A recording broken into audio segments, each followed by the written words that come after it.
monde, j'espère que vous allez bien, c'est Dorlis. Aujourd'hui on se retrouve pour une nouvelle vidéo qui est une story time. Donc sur Instagram, j'ai eu des personnes qui m'ont posé beaucoup de questions concernant mon parcours religieux. Donc déjà pour commencer, vous devrez savoir que moi je suis née d'une famille chrétienne, d'un père protestant et d'une maman catholique. Donc du coup en grandissant, déjà dans mon enfance, je partais avec mon père à l'église protestante. Donc, en fait, je suivais juste mon père parce que déjà après l'église, donc j'étais dans l'éco-gym. Après l'église, ils m'ont mené dans un restaurant. Donc, je partais avec lui, on mangeait et tout. Ensuite, on rentrait à la maison. Donc, du coup, je partais pas vraiment pour prier. Donc, ils m'ont mené tout le temps à l'église protestante. Et arrivé à un moment donné, tellement je fréquentais loin de la maison et du coup ma mère elle a décidé de me mettre dans une école catholique proche de la maison. Et qu'est-ce qui s'est passé par la suite? Je partais à l'école catholique, donc je partais à l'école catholique avec ma maman. Elle me déposait tous les matins parce qu'elle est partie à l'église les matins, donc du coup elle me déposait à l'école. Donc du coup là-bas j'ai eu des amis catholiques. J'ai eu des amis catholiques et vu que c'était une école catholique, du coup, on parlait un peu de Jésus, on parlait un peu des trucs catholiques et tout. On nous parlait de baptême et autres. Donc, à un moment donné, je partais maintenant à l'église catholique. Mon père n'était pas d'accord parce que déjà, avec lui, on partait à l'église protestante. Et pour lui, il voulait que je sois protestante, mais ma maman voulait que je sois catholique. Donc, du coup, j'étais un peu dans ces deux trucs-là. Et je partais à l'église catholique avec ma mère. Et je me suis fait baptiser à l'église catholique. Je me rappelle très bien que pendant mon baptême, mon père n'était pas là. Il n'avait pas assisté parce qu'il ne voulait pas en fait que je sois catholique. Donc du coup, j'ai commencé dans l'église catholique. J'étais même liturge parce que j'étais tout le temps à l'église catholique. Et à un moment donné de ma vie, j'ai eu tellement des problèmes et des soucis. J'étais dans la dépression totale que j'avais vraiment besoin de prière. J'avais vraiment, mais vraiment besoin de prière. Et les prières de l'église catholique, donc Je vous salue Marie de tout le temps, moi en tout cas ça ne m'arrangeait pas. Je ne critique pas l'église catholique, mais là ça ne m'arrangeait pas. J'avais vraiment, mais vraiment besoin de prière. Je voulais vraiment être dans la prière et autres. J'étais dans la dépression, j'avais trop de problèmes, donc je voulais tellement la prière. Et après mon bac, il fallait que je change de ville pour aller à l'université. Arrivé à l'université, donc à la faculté de droit, il y avait un centre d'encadrement. J'ai intégré au centre d'encadrement et là, on avait parmi les encadreurs, il y avait un encadreur, en fait, lui, donc je ne comprenais pas comment il était. Il était, mais en le voyant, bon, pour moi, je veux dire, en fait, qu'il était pieux. Il était tellement simple, il était humble, mais il était vraiment rempli d'humilité. Donc, en fait, je ne comprenais pas. Je me disais, mais cette personne, en fait, il prie où? Il prie où, en fait? Parce que juste en le voyant, son habillement, sa façon de parler, donc tout ce qu'il faisait, pour moi, en fait, ça m'étonnait. Ça m'étonnait vraiment. Il n'était pas dans les histoires de boissons, il n'était pas dans les histoires de sorties, il n'était pas dans les histoires de fêtes et tout. Donc, en le voyant, tu sens que lui, vraiment, c'est la prière.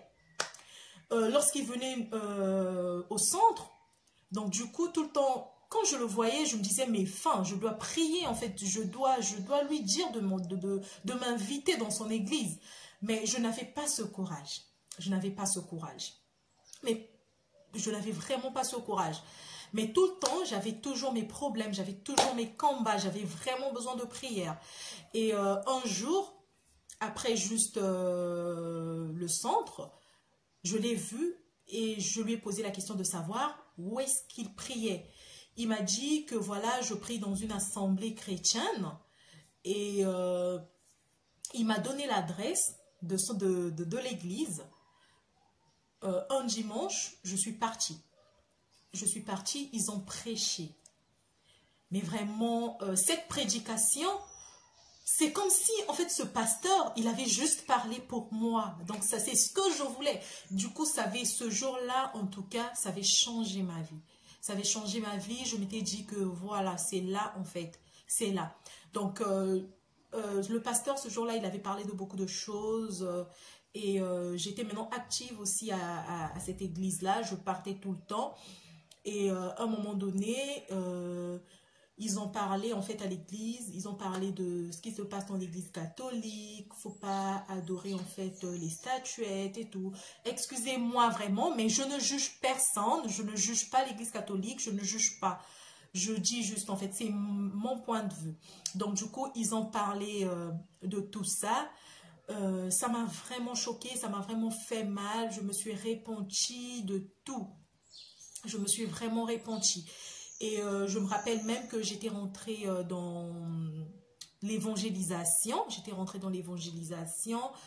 Et j'étais vraiment à l'église. Donc, depuis ce jour, je suis devenue chrétienne. Donc, bon, j'étais chrétienne, mais là, vraiment, j'ai intégré à l'assemblée chrétienne. J'ai intégré à l'assemblée chrétienne. Donc, je ne suis ni protestante, ni catholique. En tout cas, je suis dans l'assemblée chrétienne. Mais sans oublier, il y a un point que j'ai sauté, sans oublier que lorsque j'étais petite, en fait, j'ai ma tante, elle est dans le message de William Marion Branham. Elle est dans le message. Et ma grande sœur, elle aussi, elle était dans le message. Donc, du coup, en grandissant, j'étais tellement troublée. Ce dimanche, je suis avec mon père à l'église protestante. Le dimanche prochain, je suis avec ma tante et ma sœur à l'assemblée du message, donc du prophète William Marion Branham. Et le dimanche, quand je pars à l'église avec mon père, je m'habille normalement. Le dimanche prochain, quand je pars avec ma soeur, je suis obligée de mettre des jupes, des robes, d'enlever des boucles d'oreilles, de faire ceci. Donc, j'étais un peu dans cette vie-là. J'étais un peu dans cette vie-là.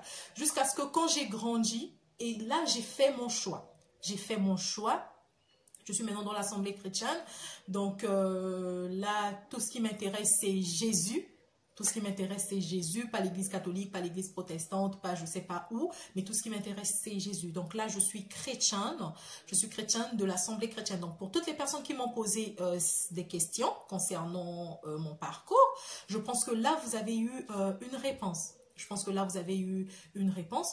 Donc, et en passant, moi, tout ce que je peux demander aux parents, c'est de ne pas, en fait, obliger aux enfants une religion. De ne pas obliger aux enfants une religion. Ce n'est pas parce que tu es protestant, soit que tu es je ne sais pas quoi, et tu veux aussi que ton enfant puisse faire la même chose que toi. Non. Je pense que ce n'est pas bien. Parfois, il faudrait laisser aux enfants de faire leur choix. Je prends juste un exemple. J'ai connu une fille, elle est musulmane. Elle est née d'une famille musulmane. Elle est née d'une famille musulmane. Du coup, elle a grandi dans ça. Et là, actuellement, parfois, elle part à l'église. Mais elle part à l'église. Elle part à l'église. Mais en cachette, en fait, ses parents ne sont pas au courant qu'elle part à l'église. Donc, elle n'a pas de Bible chez elle, mais elle a une Bible dans son téléphone. Donc, elle a téléchargé la Bible, elle a la Bible dans son téléphone. Quand j'ai parlé avec elle une fois, elle me dit que voilà, c'est pas possible en fait d'annoncer à ses parents qu'elle veut changer de religion, qu'elle veut devenir chrétienne. Pourquoi? Parce qu'elle est née dans une famille musulmane et chez elle, c'est interdit en fait, c'est interdit. Donc du coup là, pour moi en fait, je vois qu'elle souffre, je vois vraiment qu'elle souffre. Si vraiment nos parents peuvent nous faire ce plaisir de nous laisser choisir, parce qu'arriver à un moment donné de la vie, on a vraiment besoin de ça, on a vraiment, mais vraiment besoin de ça, on doit vraiment se décider, et ça dépend déjà de ton parcours, de la façon dont tu marches, et de la façon dont l'esprit te conduit. Donc si aujourd'hui nos parents ne sont pas déjà d'accord dans nos choix de religion, moi je trouve que vraiment nos parents doivent un peu revoir ce côté-là. Donc nos parents doivent revoir vraiment ce côté-là parce que c'est comme ça en fait, c'est comme ça. Et donc j'aimerais aussi dire que depuis que moi j'ai commencé à l'église, dans l'assemblée chrétienne, mes parents, mon père en fait il n'était pas au courant. Mon père n'était pas au courant, ma mère aussi n'était pas au courant. Donc du coup, qu'est-ce qui s'est passé? Donc mon père n'était pas au courant en fait que je partais dans l'assemblée chrétienne. Je pense que ma mère aussi n'était pas au courant. Une fois, un dimanche, en fait, ils ont remarqué que j'étais absente, en fait, à la maison de 9 h, je pense, jusqu'à 15 h. J'étais absente et tout. Et là, en rentrant, ma tante, en fait, elle me demande, mais tu viens d'où depuis ce matin et tout. Je lui ai dit, j'étais à l'église. Elle me dit, mais quelle église? Du coup, je l'ai expliqué, je lui ai dit que voilà, je suis plus dans l'église catholique, que je suis maintenant dans l'assemblée chrétienne. Mais je pense que ça n'avait...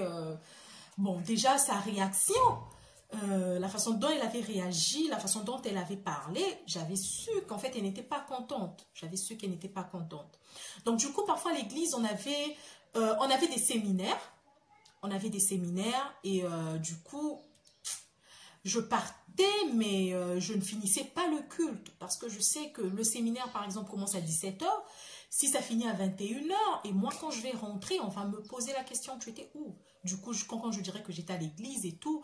Et déjà, ma mère, je me rappelle une fois, elle m'avait dit...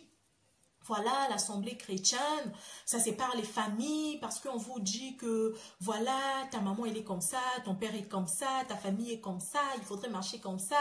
Du coup, ça sépare les familles et tout. Donc, déjà, sa façon de parler, je ne pouvais pas l'annoncer que voilà, maman, j'ai fait mon choix et tout. Je ne pouvais pas l'annoncer. Je ne pouvais pas l'annoncer ça.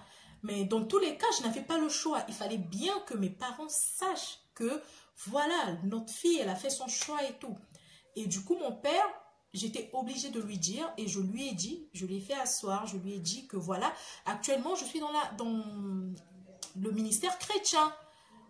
Après, il me dit, d'accord, il n'y a pas de souci. Mais ce jour-là, j'avais vraiment rendu grâce à Dieu parce que il me dit, voilà, j'avais peur. Au début, j'avais peur de lui annoncer. Bon, j'avais imaginé sa réaction. Mais en fait, ce que moi, j'avais pensé, ce n'était pas ça. Ce n'était même pas ça. Et... il me dit, voilà, j'ai compris, mais c'est Dieu, c'est Jésus. L'important, c'est que tu as fait ton choix. Et pour toi, si tu trouves que c'est un bon choix, que Dieu soit loué. Et ce jour-là, j'étais tellement contente. J'étais vraiment contente. Donc, pour répondre à votre question, voilà mon parcours, voilà la story time sur mon parcours chrétien. J'espère que là, vous avez des réponses. Mais de toute façon, si vous avez des questions à me poser concernant quoi que ce soit, vous pouvez juste laisser en commentaire et je vais lire, je vais vous répondre. Et n'hésitez pas de vous abonner, d'activer la cloche de notification, de partager. Et de vous abonner sur mon compte Instagram. Donc j'ai un nouveau compte, j'ai supprimé l'ancien compte, j'ai un nouveau compte Instagram d'Earlist et c'est juste de vous abonner sur ce compte aussi. Si vous avez des questions, quoi que ce soit, n'hésitez vraiment pas de me poser vos questions, de me laisser en commentaire ce que vous voulez que je vous dise. Vraiment, laissez-moi ça en commentaire. Partagez la vidéo avec vos amis et surtout abonnez-vous. Je vous souhaite une très